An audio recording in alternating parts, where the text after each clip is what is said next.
अब हम आपको एक एक्स्ट्रा विचार आज देना चाहते हैं। ये विचार आम हिंदुस्तानी के टैक्स न देने की प्रवृत्ति से जुड़ा हुआ है और हो सकता है ये बातें कभी ना कभी आपके मन में भी जरूर आती होंगी। आज हम ये समझने की कोशिश कर रहे हैं कि कैसे पिछले 70 वर्षों में हमारे देश की सरकारों ने आम लोगों का भरोसा तोड़ा है।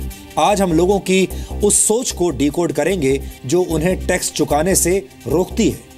इस विचार की शुरुआत में ही एक बात हम बिल्कुल स्पष्ट कर देना चाहते हैं कि हम भारत के आम लोगों की बात कर रहे हैं। हम उन बड़े बड़े लोगों की बात नहीं कर रहे जो सरकार को धोखा देकर लाखों करोड़ों रुपए के टैक्स की चोरी करते हैं। हम आपसे एडवांस में ही ये भी कहना चाहते हैं कि हमारा निशाना उस व्यवस्था के खिलाफ है जिसने आजादी के बाद 70 वर्षों में आम लोगों को वो सुविधाएं नहीं दी जिससे वो टैक्स चुकाने के लिए प्रेरित होते। ये विचार सरकारों की असफलता को दिखाता है। ये विचार हमारी व्यवस्था की असफलता को दर्शाता है। हमारे देश में तमाम पार्टियों की सरकारें आई, तमाम लोग प्रधानमंत्री बने, लेकिन वो लोगों को 24 घंटे बिजली उपलब्ध नहीं करवा पाए, 24 घंटे साफ पानी उपलब्ध नहीं करवा पाए और इसीलिए आम लोगों को जनरेटर्स लगाने पड़े, इन्वर्टर्स लगाने पड़े, पीने के पानी का, साफ पानी का इंतजाम खुद करना पड़ा। अलग अलग सरकारें आई लेकिन वो आम आदमी को सुरक्षा नहीं मुहैया करवा पाई, इसलिए लोग प्राइवेट सिक्योरिटी गार्ड्स रखने लगे। हमारे देश में सरकारें लोगों को अच्छी शिक्षा मुहैया नहीं करवा पाई, इसलिए लोगों ने पब्लिक या प्राइवेट स्कूल बनवा लिए और अपने बच्चों को प्राइवेट स्कूल में भेजना शुरू कर दिया। देश की सरकारें लोगों को अच्छे अस्पताल नहीं दे पाई, जिसकी वजह से आम लोगों को प्राइवेट अस्पताल जाना पड़ा। अगर सरकारी अस्पतालों में भी उतनी ही सुविधा मिलती तो शायद प्राइवेट अस्पतालों की जरूरत ही न पड़ती। अमेरिका में कई ऐसी जगहें हैं जहां प्राइवेट अस्पताल होते ही नहीं, वहां सरकारी अस्पताल इतने सक्षम हैं कि किसी और की जरूरत पड़ती ही नहीं है। हमने आपको अमेरिका से इस विषय पर अपनी डेवलपमेंटल रिपोर्टिंग भी दिखाई थी। इसी तरह हमारी सरकारें अपने लोगों को परिवहन का अच्छा साधन नहीं दे पाई, यानी पब्लिक ट्रांसपोर्ट नहीं दे पाई और इसीलिए लोगों को अपनी खुद की कारें खरीदनी पड़ी, खुद के टू व्हीलर्स खरीदने पड़े, अपने ऑफिस जाने का इंतजाम खुद करना पड़ा। अगर पब्लिक ट्रांसपोर्ट का स्तर अच्छा होता तो लोगों को निजी वाहन लेने की जरूरत नहीं पड़ती। यहाँ पर आपके लिए समझना भी जरूरी है कि हमारे देश में एक टैक्स पेयर जब अपनी नौकरी से रिटायर होता है, एक आम आदमी, मध्यम वर्ग का आदमी जब रिटायर होता है और जब अपना जीवन चलाने के लिए उसे सबसे ज्यादा पैसों की जरूरत होती है तो उसे बदले में सरकार से क्या मिलता है। हम बड़े दुख के साथ आज ये आपको बता रहे हैं कि पिछले 70 वर्षों में हमारे देश की सरकारें टैक्स चुकाने वाले आम आदमी को सामाजिक सुरक्षा भी ठीक से नहीं दे पाई। आज भी आम आदमी अपनी हर तरह की सुरक्षा के लिए खुद ही जिम्मेदार होता है। अपने बुढ़ापे के दौरान एक सामान्य जीवन के लिए उसे खुद ही सारी बचत करनी होती है। बुढ़ापे में अगर वो बीमार पड़ जाए तो उसे इतना पैसा बचाना पड़ता है कि एक अच्छे प्राइवेट अस्पताल में कम से कम अपना इलाज करवा पाए। यानी बुजुर्गों की सामाजिक सुरक्षा के मामले में भारत एक बहुत ही फिसड्डी देश है। आम आदमी इस उम्मीद से टैक्स देता है कि टैक्स के रूप में दिए गए पैसे से उसका भला होगा और सरकार किसी न किसी रूप में उसे सीधा फायदा पहुंचाएगी, लेकिन ऐसा होता नहीं है।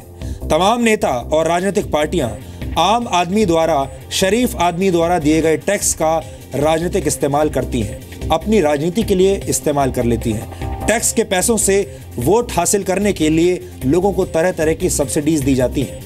मुफ्त के टेलीविजन बांटे जाते हैं, लैपटॉप्स बांटे जाते हैं, मोबाइल फोन या कोई और ऐसी योजनाएं लॉन्च की जाती हैं ताकि तुष्टीकरण की राजनीति की जा सके और उसके जरिए वोट खरीदे जा सके।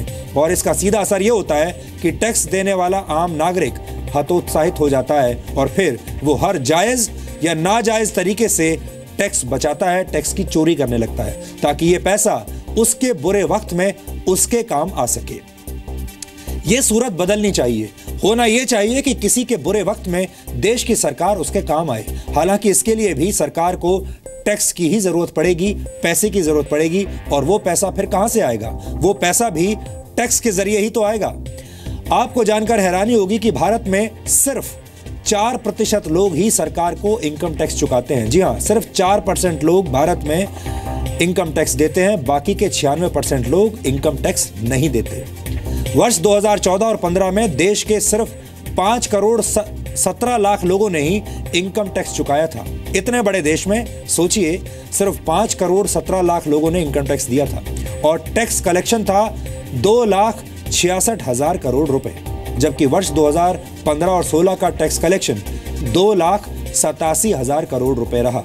अब मान लीजिए कि अगर भारत में 20 या 25 करोड़ लोग टैक्स देने लगें तो देश की टैक्स कलेक्शन भी कई गुना बढ़ सकती है और फिर सरकार टैक्स के पैसे को देश के विकास में लगा सकती है। सिर्फ गारंटी इस बात की चाहिए कि सरकार ईमानदारी से इस टैक्स को टैक्स देने वाले लोगों पर ही खर्च करे, उनकी जिंदगी को सुधारने में खर्च करे। सारी जिम्मेदारियां सरकार की ही हैं, ऐसा भी नहीं। हमारे देश के लोगों को भी अपना टैक्स चुकाने के मामले में विदेशों से सीख लेने की जरूरत है। अमेरिका में 32 करोड़ की आबादी में से 14.5 करोड़ नागरिक अपना इनकम टैक्स चुकाते हैं, जबकि ऑस्ट्रेलिया की आबादी करीब 2 करोड़ 30 लाख है और इस आबादी में से 1 करोड़ 30 लाख लोग ईमानदारी से सरकार को अपना टैक्स देते हैं। यानी ऑस्ट्रेलिया की आधी से ज्यादा आबादी टैक्स देती है। यहाँ आपके लिए यह समझना भी जरूरी है कि अमेरिका जैसे देशों में सरकारें कैसे अपने नागरिकों का ख्याल रखती हैं और उन्हें पूरी सामाजिक सुरक्षा देती हैं। अमेरिका में सरकार लोगों की सामाजिक सुरक्षा पर अपने रक्षा बजट से भी ज्यादा पैसा खर्च करती है। अमेरिका का 2016 का रक्षा बजट 580 बिलियन अमेरिकी डॉलर्स यानी करीब 40 लाख करोड़ रुपए का है, जबकि अमेरिका का सन 2016 का सोशल सिक्योरिटी का खर्च 916 बिलियन अमेरिकी डॉलर यानी 63 लाख करोड़ रुपए का है। अमेरिका में रिटायरमेंट के बाद किसी भी व्यक्ति की पूरी जिम्मेदारी सरकार की होती है। अमेरिका में सोशल सिक्योरिटी के लिए कर्मचारियों पर अलग से टैक्स लगाया जाता है और इस टैक्स का इस्तेमाल नागरिकों को सामाजिक सुरक्षा देने के अलावा कहीं और नहीं हो सकता। उससे आप वोट नहीं खरीद सकते, उससे आप तुष्टीकरण की राजनीति नहीं कर सकते। अमेरिका में 5 करोड़ 80 लाख लोगों को सरकार की तरफ से सामाजिक सुरक्षा दी जाती है। अमेरिका की सरकार जो भी टैक्स अपने नागरिकों से लेती है, उसके बदले में सरकार ने लोगों को वर्ल्ड क्लास इंफ्रास्ट्रक्चर दिया है। अमेरिका में दुनिया की बेहतरीन सड़कें, अस्पताल और स्कूल हैं। अमेरिका में सिर्फ प्राइवेट स्कूल या अस्पताल ही अच्छे नहीं माने जाते, बल्कि वहां के सरकारी अस्पताल और स्कूल भी वर्ल्ड क्लास हैं, बहुत अच्छे हैं। इन सारी बातों का मतलब यह नहीं है कि भारत के आम आदमी को टैक्स नहीं देना चाहिए।